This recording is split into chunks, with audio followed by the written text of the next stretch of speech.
வினோத வாய்ஸ் நேயர்களுக்கு வணக்கம். நான் உங்கள் கிருஷ்ணவேல்.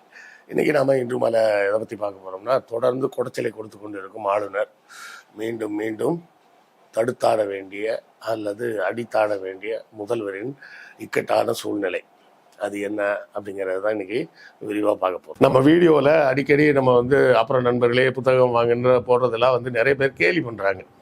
கேலி கிண்டல்லாம் பற்றி நம்ம கவலைப்பட வேண்டிய அவசியம் இல்லை. எத்தனையோ காமெடி பண்ணுறவங்க சேனல்லாம் என்ன பண்ணுறாங்க, என்ன சப்போர்ட் பண்ணணும்னு நினச்சிங்கன்னா நீங்கள் பணம் அனுப்புங்கன்னு கேட்குறாங்க. நம்ம என்ன பணம் அனுப்புங்கன்னு கேட்குறோமா? சேனல் நடத்த பணம் தேவைப்படும். அப்படி தேவைப்படக்கூடிய பணத்தை நீங்கள் புத்தகம் வாங்கினால் உங்களுக்கு புத்தகங்கள் வாங்கிய அந்த புத்தகங்களாகிய அறிவாயுதம் உங்கள் கைக்கு கிடைக்கும். அதன் மூலமாக எங்களுக்கு கிடைக்கக்கூடிய பணத்தை வைத்து நாங்கள் இந்த சேனலை நடத்த முடியும் அப்படின்னு தான் நம்ம சொல்கிறோம். ஸோ புத்தகம் வாங்குங்க அப்படின்னு நான் கேட்பதில் நான் கூச்சப்படவில்லை. அதை பார்ப்பதற்கு நீங்களும் சலிப்படைய வேண்டிய அவசியம் இல்லை. புத்தகம் வாங்க முடியாதவர்கள் லைக் போட்டாலும் சப்போர்ட்டு தான், ஷேர் பண்ணாலும் சப்போர்ட்டு தான், சப்ஸ்கிரைப் பண்ணாலும் சப்போர்ட்டு தான், ஏன் கமெண்ட் போட்டிங்கன்னா கூட சப்போர்ட்டு தான். ஸோ ஏதாவது ஒரு வகையில் உங்கள் ஆதரவை நம்ம சேனலுக்கு கொடுத்துக்கிட்டே இருங்க. தொடர்ந்து ஆளுநர் என்ன குடைச்சலை கொடுக்குறாரு. இப்போது வர 26ஆம் தேதி ஊட்டியில் வச்சு அனைத்து துணை வேந்தர்கள் மாநாடு அப்படின்னு ஒன்று நடத்த போகிறேன் அப்படின்னு அறிவிச்சிருக்கிறார். அதாவது இதுக்கு முன்னாடி தான் இந்த பிரச்சனை இருந்தது. என்ன, ஆளுநர் தான் வேந்தர், அவர் தான் பல்கலைக்கழகங்களுக்கு துணைவேந்தர்களை நியமிக்க வேண்டும் அப்படின்னு ஒரு நடைமுறை இருந்தது. அது ஒரு பேருக்கு தான் வச்சுருந்தாங்க. யாரோ ஒருத்தர் நியமிக்கணுமே அப்படின்றது மேலே அழகாக ஆளுநரே நியமிக்கணுமே அப்படின்னு. ஆனால் அவர் தொடர்ச்சியாக என்ன பண்ணார், பல பல்கலைக்கழகங்களுக்கு துணைவேந்தர்களை நியமிக்கலை. அப்படியே நியமித்தாலும் அவர் நியமித்த பிறகு உடனடியாக பார்த்தோன்னா அந்த பல்கலைக்கழகங்களில் சங்கீத்தனமான ஆக்டிவிட்டீஸ் ஸ்டார்ட் ஆகுது. சேலம் பெரியார் பல்கலைக்கழகத்தில் கூட என்னெல்லாம் பிரச்சனை நடந்ததுன்னு பார்த்தோம். பல்கலைக்கழகத்து பணத்தை எடுத்து ஒரு ட்ரஸ்டெல்லாம் ஆரம்பித்தாங்க. இந்த மாதிரிலாம் 1000 கூத்து, ஏகப்பட்ட கன்றாவியான வேலையெல்லாம் நடந்தது. சரி, இது எல்லாத்துக்கும் முழுமையாக முற்றுப்புள்ளி வைக்கலாம் அப்படின்னு சொல்லி நமது முதல்வர் அவர்கள் ஒரு சட்ட முன்வடிவு, இந்த பல்கலைக்கழகங்களுக்கெல்லாம் நாங்கள் தான் இனிமேல் துணைவேந்தர்களை நியமிப்போம், அந்த துணைவேந்தர் நியமனத்தில் இனிமேல் ஆளுநர் செய்ய வேண்டிய அவசியம் இல்லை அப்படின்னு போட்டு பாஸ் பண்ணி அமிச்சாங்க. அதையும் அவர் கிடப்பில் போட்டு வச்சுருந்தார். கடைசியில் உச்சநீதிமன்றம் வர போய் பேசி வாதாடி உச்சநீதிமன்றம் இறுதியாக என்ன சொல்லிட்டாங்க, இல்லை ஆளுநருக்கு இனிமேல் அந்த அதிகாரம் கிடையாது, முதல்வரே அந்த அதிகாரத்தை எடுத்துக்கொள்ளலாம், அவரே எல்லா துணைவேந்தர்களையும் நியமிக்கலாம் அப்படின்னு சொல்லியாச்சு. சொன்னதுக்கு அப்புறம் மூடிட்டு பேசாமல் இருக்கணும். தேவையில்லாமல் மறுபடியும் நாங்கள் துணைவேந்தரை பூரா கூப்பிட்டு மாநாடு நடத்துகிறேன் அப்படின்னு. இது எப்படி இருக்குது அப்படின்னு கேட்டால், நான் தான் முன்னாடி இருந்தேன்ல, நான் தானே முன்னாடி நடத்துகிறேன் அப்படின்றார். இது ஒரு உதாரணம் உங்களுக்கு புரிகிற மாதிரி சொல்கிறதா இருந்தால், நான் ஒரு கம்பெனியில் ஜிஎம்மாக இருக்கேன்னு வச்சுக்கோங்க. எனக்கு கீழே ஒரு 4-5 மேனேஜர்ஸ் இருப்பாங்க. நான் மாதம் ஒரு தடவை அவங்களெல்லாம் கூப்பிட்டு ஒரு மீட்டிங் போட்டு என்ன வேலை செய்யணும், எப்படி செய்யணும் அப்படின்னு நான் சொல்லிட்டு இருப்பேன். இப்போ கம்பெனி எம்டி என்ன சொல்லிட்டாரு, நீ இனிமேல் ஜிஎம் இல்லை, வெளியே போயா அப்படின்ட்டு என்ன. நான் கம்பெனி விட்டு வெளியே வந்தாச்சு. வந்தாலும் அதெல்லாம் முடியாது, போன மாதம் வர நான் தானே மீட்டிங் நடத்தினேன், இந்த மாதமும் நான் தான் எல்லா மேனேஜரையும் கூப்பிட்டு மீட்டிங் நடத்துவேன்னு சொன்னால் எவ்வளோ பைத்தியகாரத்தனமாக இருக்கும் யோசிச்சு பாருங்க. உங்களுக்கு வேந்தர்ன்ற பதவி கிடையாது. நீங்கள் உங்களுக்கு அந்த பல்கலைக்கழகத்துக்கு துணைவேந்தர்களின் மீது எந்த அதிகாரமும் கிடையாதுன்னு உச்சநீதிமன்றத்தில் தெளிவாக சொல்லியாச்சு. சொன்ன பிறகு மறுபடியும் இப்படி ஒரு வேலையை செய்வது எப்பேற்பட்ட ஒரு தந்திரமான செயல். அதாவது கவர்னர் என்ன நினைக்கிறாருன்னா, தமிழ்நாட்டுக்கு தான் தான் பாஸ் அப்படின்னு நிறுவனம் அப்படின்னு ஆசைப்படுறாரு. நீங்கள் ஒரு காலத்துலேயும் நீங்கள் பாஸ் கிடையாது. என்னவோ நேற்று வரை நீங்கள் பாஸாக இருந்ததாகவும், இன்றைக்கி உச்சநீதிமன்றம் தீர்ப்பு சொன்ன பிறகு உங்களோட அந்த பாஸ்ன்ற ஸ்டேட்டஸ் போயிடுச்சுன்ற மாதிரி அவர் பிஹேவ் பண்ணுறார்.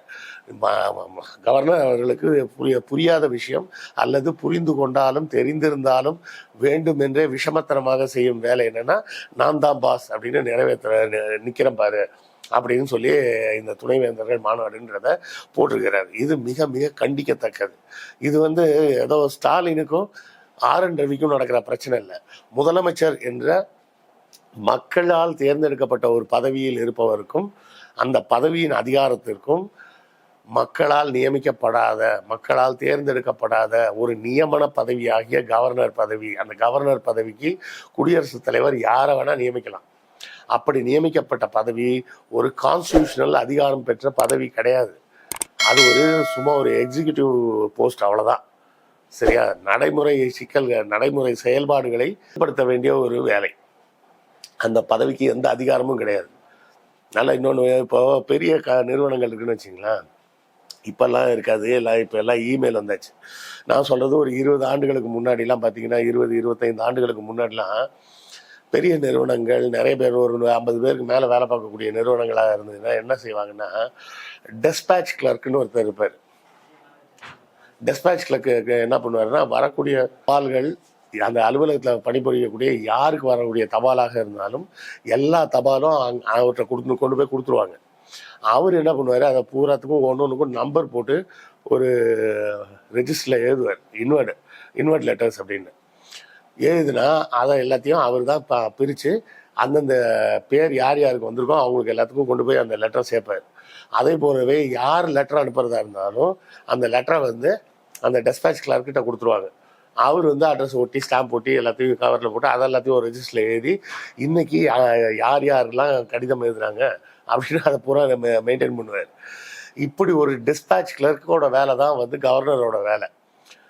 ஆளுநர்கிட்ட, குடியரசுத் தலைவர்கிட்ட இருந்து எந்த செய்தி அரசாங்கத்துக்கு வந்தாலும் அதை அரசாங்கத்திடம் தெரிவிக்க வேண்டும். தமிழ்நாடு அரசாங்கம் எந்த செய்தியை குடியரசுத் தலைவருக்கு சொல்லணும்னு விருப்பப்பட்டாலும் அந்த செய்திகளை அங்கே போய் சொல்லணும். இப்படி ஒரு டெஸ்பேட்ச். அதை தான் நம்ம முதல்வர் அழகாக சொன்னார், இந்த பதவி ஒரு தபால்காரர் பதவி தான் அப்படின்னு. அப்படி இருந்துக்கிட்டு இல்லாத கூத்தடிச்சுக்கிட்டு தமிழ்நாடு அரசின் எல்லா வேலைகளிலும் மூக்க நுழைச்சிக்கிட்டு தலையை உள்ள விட்டுக்கிட்டு தினசரி இடைஞ்சல் பண்ணிக்கிட்டு இருக்கிறார். அரசாங்கத்தோட வேலையை செய்வாரா, முதலமைச்சர் மக்களுக்கான பணியை செய்வாரா, மக்கள் நல வேலைகளில் கான்சென்ட்ரேட் பண்ணுவாரா, பொழுதன்னைக்கும் இந்த ஆளுநர் ஏதாவது நோண்டிக்கிட்டே இருப்பாருன்னா அவருக்கு பதில் சொல்லிக்கிட்டே இருப்பாரா? இது வந்து நமக்கு வந்து வெளியிருந்து பார்க்குறவங்களுக்கு வேணால் சிம்பிளாக தெரியும், ஆளுநருக்கு தகுந்த பதிலடி கொடுத்தார் முதலமைச்சர் அப்படின்னு. ஆனால் இந்த வேலை வந்து யாருக்கெல்லாம் இடைஞ்சல்? இது எல்லாமே பிரசிடென்ட். இது எல்லாமே மோசமான ஒரு முன்மாதிரியாக அமையும். இனி வருங்காலத்தில் எத்தனை காலம் ஆனாலும் அது திரும்ப திரும்ப இதே உதாரணமாக காட்டி நாங்களும் செய்வோம் அப்படின்னு யாராவது ஒரு புது ஆளுநர் வந்து வம்பிழுத்துக்கிட்டே இருப்பாங்க. இனிமேல் வம்பிழுக்க கூடாதுன்றதுக்கு தான் உச்சநீதிமன்றத்தில் போய் தீர்ப்பே வாங்கிட்டு வந்த பிறகும் தொடர்ச்சியாக இந்த ஆளுநர் இப்படி செயல்படுகிறார் என்றால் இது பாஜகவின் உள்ளடி வேலை. அது ஒன்று. ரெண்டாவது, தமிழக மக்களுக்கு செய்ய வேண்டிய வேலைகளை செய்யும் நேரத்தை இவர் பண்ற குடைச்சல்ல முதலமைச்சர் எரிச்சலாகி வேலையில எப்படி கான்சென்ட்ரேட் பண்ண முடியும்? யோசிச்சு பாருங்க. நாம வந்து சாதாரணமா ஒரு ஆஃபீஸில் செய்கிற வேலையை செய்யும் போதே குறுக்க யாராவது வந்து பேசுனாங்க, ஏதாவது ஒன்று பண்ணாங்கன்னா வேலை டிஸ்டர்ப் ஆகுது. அப்போ ஒரு முதலமைச்சர் பதவியில் இருப்பவருக்கு தினசரி இவர் இப்படியே ஏதாவது எரிச்சல் ஊட்டும் வேலைகளை செய்து கொண்டு இருந்தால் என்ன செய்வது? முதலமைச்சர் எரிச்சல் அடைவதில்லை, அவர் வந்து எல்லாத்தையும் பார்த்தவர், வந்து பாரு அப்படின்னு சொல்லக்கூடியவர் தான். ஆயினும் இது வந்து முற்றுமாக இந்திய அரசியலமைப்புக்கே எதிரானது. கவர்னர் தன்னை தமிழ்நாட்டோட பாஸ் நினைச்சுக்கிறாரு. நீங்க பாஸே கிடையாதுங்க. பாஸ் நீங்க பாஸ் எல்லாம் கிடையாது. சரியா? நீங்க எப்போதுமே ஒரு சாதாரண ஒரு தபால்காரர் செய்யக்கூடிய வேலையை குடியரசுத் தலைவருக்கும் மாநில அரசாங்கத்துக்கும் இடையில் செய்வதற்காக ஏற்படுத்தப்பட்ட ஒரு ஏற்பாடு தான் உங்க பதவி. இதுல என்னத்தை போய் ஊட்டிக்கு போனா தாராளமா போயிட்டு வாங்க. ஏற்கனவே உங்களுக்கு வருஷத்துக்கு 5 கோடி ரூபா செலவு பண்ணிட்டு தான் இருக்கிறாங்க தமிழக மக்களோட வரி பணத்தை. கூட 1 கோடி ரூபா செலவானாலும் போது போய் ஊட்டியில் இருந்தாலும் போய் ஜாலியாக ரெஸ்ட் எடுத்துட்டு வாங்க. மே மாதம் வரப்போகுது, வெயில் அடிக்கும், போய் ரெஸ்ட் எடுத்துட்டு வாங்க, ஒரு பிரச்சனையும் இல்லை.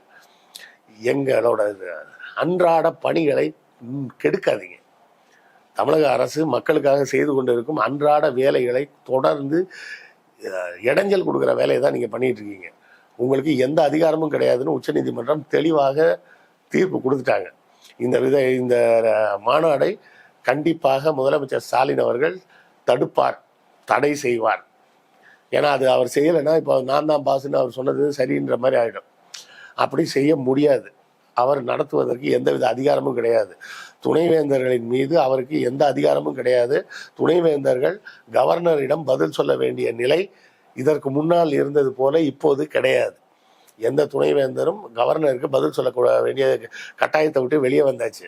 அதன் பிறகு மறுபடியும் நான் மாநாடு நடத்துவேன் அப்படின்னு சொன்னால் இது கடைந்தெடுத்து அயோக்கியத்தனமா இல்லையா? கவர்னர் அவர்களின் இந்த செயலை மொத்த தமிழ்நாடுமே வன்மையாக கண்டிக்கும். கரெக்டுங்களா? ஸோ இதை குறித்து உங்களுக்கு மாற்று கருத்து இருந்தால் சொல்லுங்க. கவர்னர் செய்கிறது சரிதானான்னு. முதலமைச்சர் இதற்கு தக்க நடவடிக்கை எடுத்து தமிழ்நாட்டு அரசின் மாண்பை காப்பாற்றுவார். ஏன்னா தமிழ்நாடு அரசுக்குன்னு ஒரு மாண்பு இருக்கு. அந்த மாண்பை குலைக்கும் விதமாக இந்த கவர்னர் தொடர்ந்து செயல்படுகிறார். இது ஏற்புடையதல்ல. முதலமைச்சர் இந்த துணைவேந்தர்களின் மாநாட்டை எப்படியும் நிறுத்துவார். அதை செய்திக்காக தான் காத்துக்கிட்டு இருக்கிறோம். இந்த காணொலி நீங்கள் பார்ப்பதற்கு முன்னாடியே கூட முதலமைச்சர் நடவடிக்கை எடுத்தாலும் எடுத்துடலாம். அவர் பேரே செயல்தான். கரெக்டுங்களா? ஸோ காத்து இருந்து பார்ப்போம். உங்கள் கருத்துக்களையும் கமெண்ட்டில் சொல்லுங்கள். நானும் தெரிஞ்சுக்கிறேன். அடுத்த காணொலியில் சந்திப்போம். நன்றி, வணக்கம்.